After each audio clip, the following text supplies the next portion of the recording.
Yang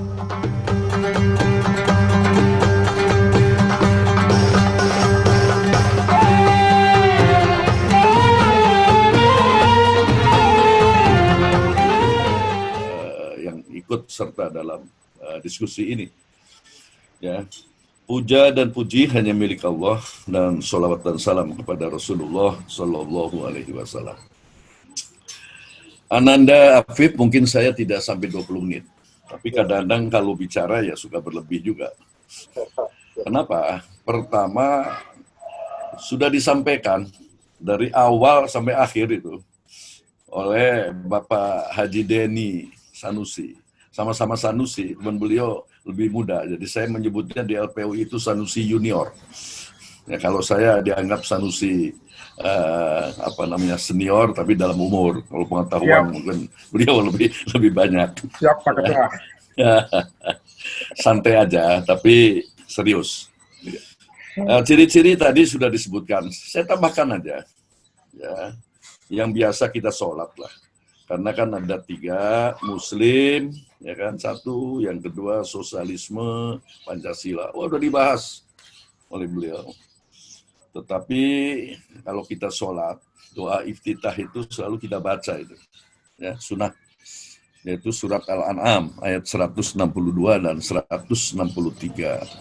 A'udzubillahi minasyaitonirrajim. Qul inna sholati wa nusuki wa mahyaya wa mamati lillahi rabbil alamin. La syarika lahu wa bidzalika umirtu wa ana awwalul muslimin. Memang Al-Quran awalul, tetapi kita biasanya oleh ulama kita diajarkan tidak awalul, tapi minal muslimin. Ya, itu karena memang doa iftitah. Artinya menyebut muslimin yang tadi disampaikan oleh narasumber pertama, memang ya berserah diri. Gitu. Artinya berserah diri, aslama. Kalau saya biasa mengatakan aslama ini adalah taat, tunduk, dan patuh. Gitu ya, udah taat, tunduk, patuh. Apalagi kalau sudah taat, tunduk, patuh, ya berserah diri kepada Allah Subhanahu wa Ta'ala. Ya, jadi aslama tadi, apalagi kalau kita rangkaikan lagi kepada salima, sin, lam, mim, yang artinya itu menyelamatkan, perdamaian, ya kan, kesejahteraan dan lain sebagainya. Ya, jadi insya Allah kalau kita aslama, kita muslimin atau muslimun, kemudian kita salimah, insya Allah kita percaya dan yakin ya akan diselamatkan minad dunya ila darul akhirah. Amin, itu tujuan kita. Sehingga ketika seseorang mengatakan saya muslim, oh iya, saya beragama Islam, ya, saya penganut Islam, ya tidak salah. Karena memang di dalam definisi yang tadi dikatakan pemeluk agama Islam, maka saya adalah muslim. I am a Muslim, gitu. Tetapi mungkin saya pernah dibilang, I am member of parliament, but, ya kan, I am Muslim, gitu. Jadi apapun pekerjaan kita, apapun job kita, ya itu kan hanya sementara. Ya kan, hari ini saya salah satu pendiri LPUI, salah satu ketua, ya kan, sekjennya Pak Deni, sebelumnya almarhum Pak Lutfi Atamimi, kan gitu. Ya kan, itu sementara aja jawaban ini. Hari ini saya wakil ketua pembina PRT, tetapi I Muslim, gitu. Ya, itu singkatnya. Ciri-ciri juga tadi sudah dijelaskan, ada 7 lagi, sudah dicatat tuh sama Ananda Afif. Tapi saya ngambil beberapa lah, ya, nambahin saja. Coba lihat di dalam surat 3 ayat 110. Ya. Ini biasanya menjadi pembukaan juga pada ormas-ormas Islam. Ya. Kalau nggak salah LPUI juga ini. A'udzubillahi minasyaitonirrajim. Kuntum khairu ummatin ukhrijat linnas. Ya kan? Ta'muruna bil ma'ruf wa tanhauna 'anil munkari wa tu'minuna billah, ila akhiril ayat. Kalau saya panjangin ayatnya nanti habis waktu. Ya. Artinya memang di sini ada tugas, ya. Bahwa Muslim itu adalah umat yang dilahirkan untuk manusia, tugasnya ya salah satunya itu ada 2 tadi, ya kan? Menyuruh kepada kebaikan, mencegah kemungkaran.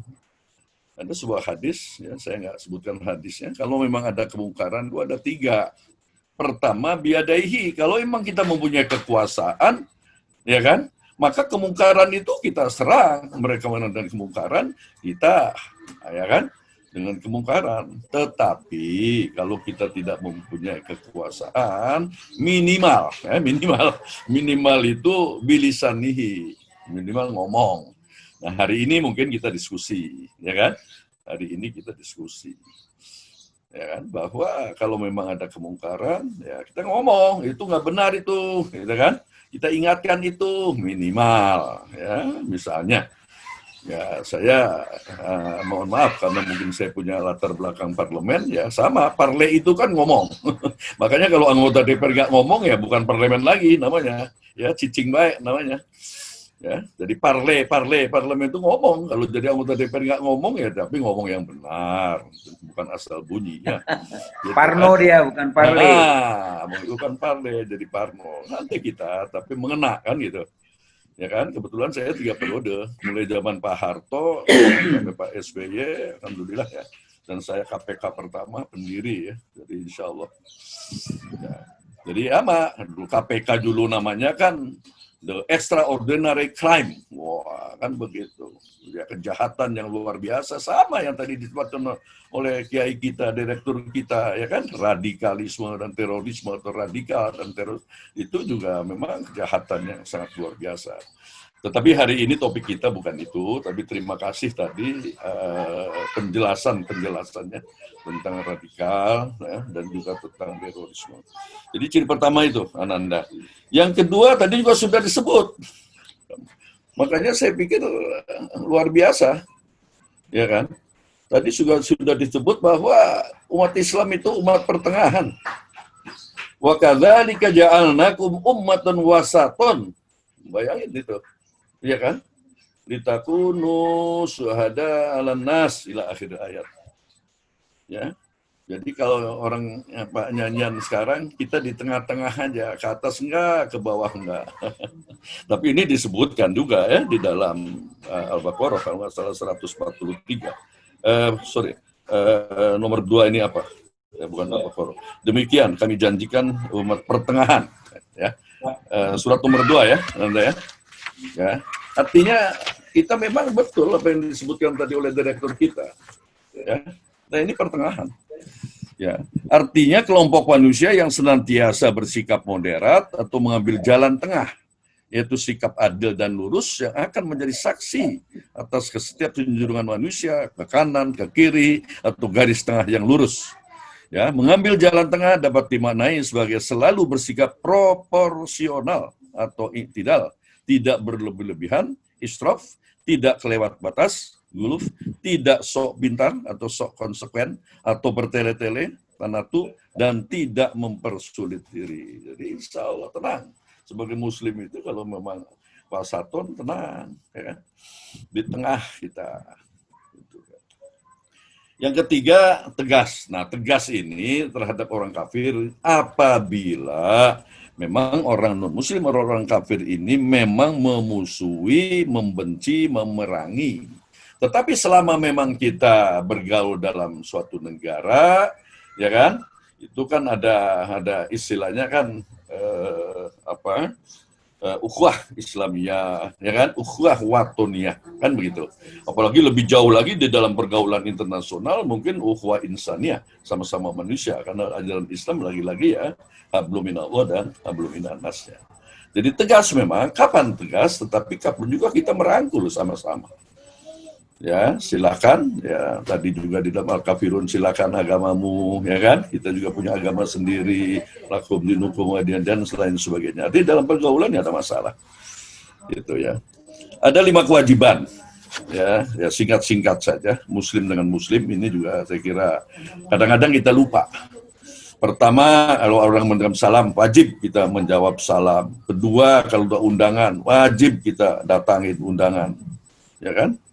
Ada kawan saya tidak sebut, ya kan, karena dia mentang-mentang puasa, sehingga di rumah saya nggak bisa menghadiri undangan pernikahan kawan saya, sahabat saya, kan saya lagi puasa sunnah, ya, bukan puasa wajib. Saya bilang, Saudaraku, datanginlah undangan. Kalau soal sampean di sana buka, sampean dapat 2 pahala.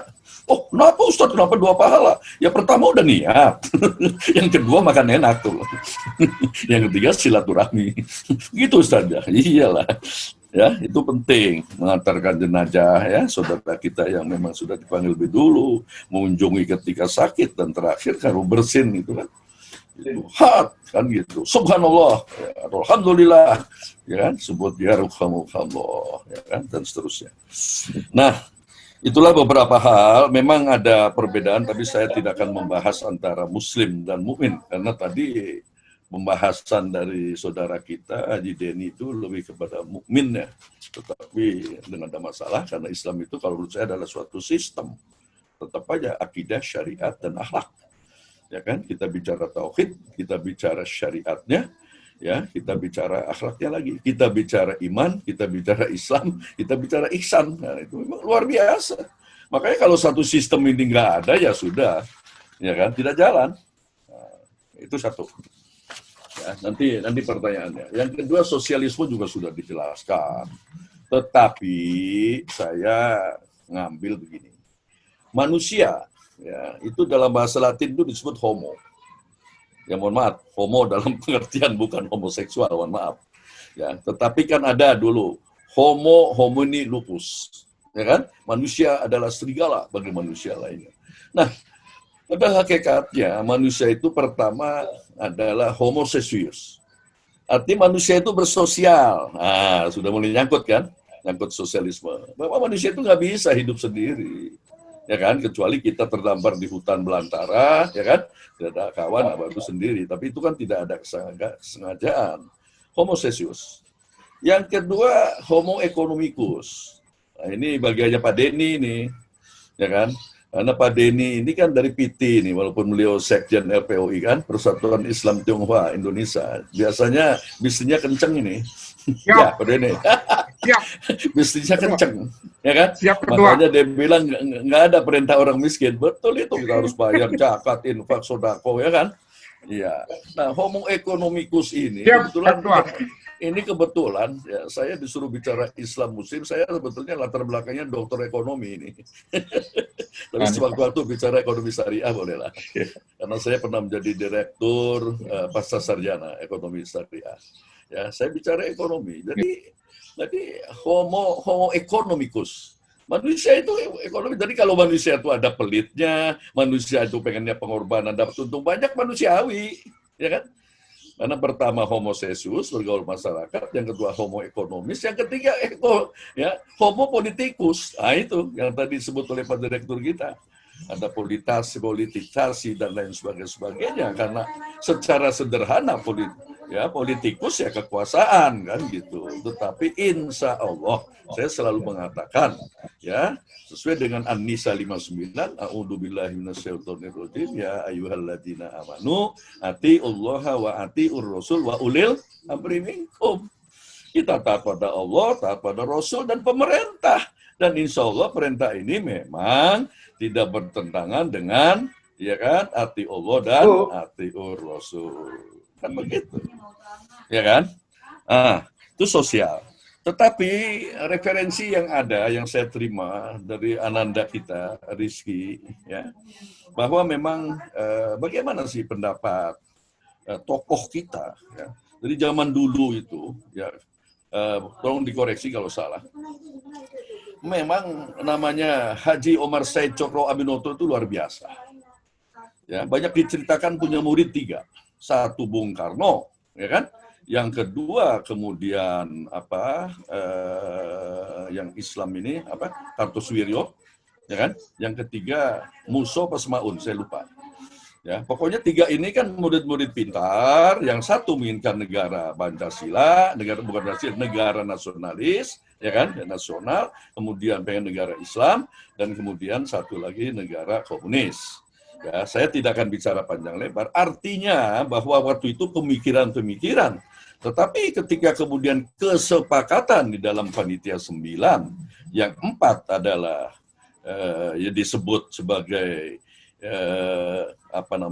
religius nasionalis, ya kan, termasuk ayahnya Gus Dur, kalau nggak salah Kiai Haji Wahid Hasyim dan kawan-kawan yang Islamis nasionalis. Kemudian ada yang menamakan yang kita golongan nasionalis religius, mungkin Bung Karno, Bung Hatta, ya kan, Yamin. Ada 4, dan yang terakhir adalah dari non-muslim, tetapi memang sangat dihargai itu pendapatnya, yaitu Maramis. Ya, ini luar biasa, the founding fathers kita ini lupa. Nanti saya akan bahas sedikit di Pancasila. Tetapi yang ingin saya sampaikan pada kesempatan ini bahwa menurut Cokro Aminoto, HOS, nah itu kita selalu bilang HOS, padahal O-nya itu U, maksudnya Haji Umar Said Cokro Aminoto. Beliau juga terkenal pendiri dari Serikat Islam Indonesia, ya, salah satu mungkin, ya, yaitu sosialisme yang berdasar kepada asas Islam dengan tujuan mencari keselamatan dunia dan akhirat. Nah, kalau sudah digariskan sama beliau, wah, nggak ada tawar-menawar lagi. Memang itu sosialisme kita terima, walaupun memang di dalam pembahasan tadi, ya kan, bagaimana faham ini adalah mementingkan kepentingan bersama, ya kan, di atas kepentingan pribadi, ya, tetapi bukan berarti sama rata sama rasa. Betul itu.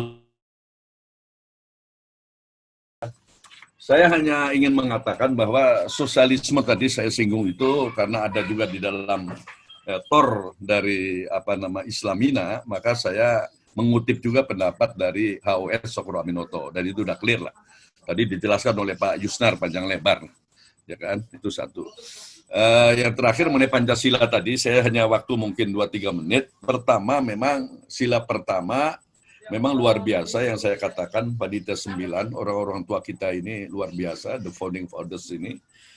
Ya, memang banyak referensi, tapi tadi sudah disebutkan oleh Pak Denny, ya kan, Al-Ikhlas 1, Qul huwallahu ahad. Udahlah, itu ada tawar-menawar lagi, ya kan? Itu ketuhanan yang Maha Esa. Historisnya panjang, yang tadinya dicoretlah 7 kata dan lain-lain sebagainya, tapi hari ini adalah Pancasila pertama adalah ketuhanan yang Maha Esa. Yang kedua kemanusiaan, tadi juga Al-Hujurat, ya kan? Sama catatan saya juga, a'udzubillahi minasyaitonirrajim, ya ayuhan nas, inna khalaqnakum min dzakari wa unsa wa ja'alnakum syu'uban wa qabaila lita'arafu, inna akramakum indallahi atqakum. Ya, itu juga di sila kedua. Sila ketiga, ya, itu jelas persatuan. A'udzubillahi minasyaitonirrajim, mungkin nggak sampai tuntas, hanya sebagian. Wa'tasimu bihablillahi jami'au wa la tafarraqu. Kita bersatu teguh, tidak bercerai-berai. Dan yang keempat, tadi sudah disinggung kalau tidak salah, As-Surat 38, A'udzubillahi minasyaitonirrajim, walladzina astajabu li rabbihim wa qamus sholata wa amruhum syura bainahum ila akhiril ayat. Ya, artinya memang kita perlu musyawarah. Kalau dalam Orde Baru ada istilahnya musyawarah mufakat, kalau bisa. Tetapi kalau di Senayan itu, kalau mufakat nggak bisa, ya ujung-ujungnya voting lah. Itu alam demokrasinya. Dan terakhir, ya Ananda, sila kelima, keadilan. Ya, sebelum keadilan ini barangkali saya sedikit agak-agak tergelitik tentang sama rata sama rasa. Karena Islam memang tidak menganut adil itu sama rata sama rasa.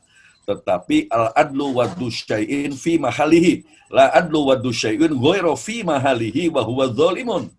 Jadi memang kopiah saya mungkin murah, tetapi ada di atas. Sepatu saya mungkin lebih mahal dari kopiah, tapi ada di bawah. Ya, oleh sebab itu adil menurut Islam, kalau menurut pendapat saya, adalah menempatkan sesuatu pada proporsi yang sebenarnya. Allah Maha Adil, menciptakan orang kaya, menciptakan orang miskin, ya kan, dengan berbagai macam-macam. Allah Maha Adil. Ya, khusus mengenai sila kelima ini juga ada di dalam An-Nahl 90. A'udzubillahi minasyaitonirrajim. Biasanya para khotib itu membaca di akhir khutbah kedua, innallaha ya'muru bil adli wal ihsan wa ita'idil qurba wa yanha 'anil fahsya'i wal munkari wal baghi ya'idukum la'allakum tadhakkarun. Biasa begitu, baru disambung dengan yang lainnya, baru iqamah shalah. Nah, beberapa hal itu ya ingin saya sampaikan. Sampailah kita kepada pertanyaan saudara kami, yaitu saudara saya Pak Abdullah Fakih, ya. Ini tentang saya hanya menyebut, tapi ismo apa saja gitu. Jadi gini, Kebetulan saya juga belajar hukum, bahwa di Indonesia ini memang ada dikenal 3 sistem hukum.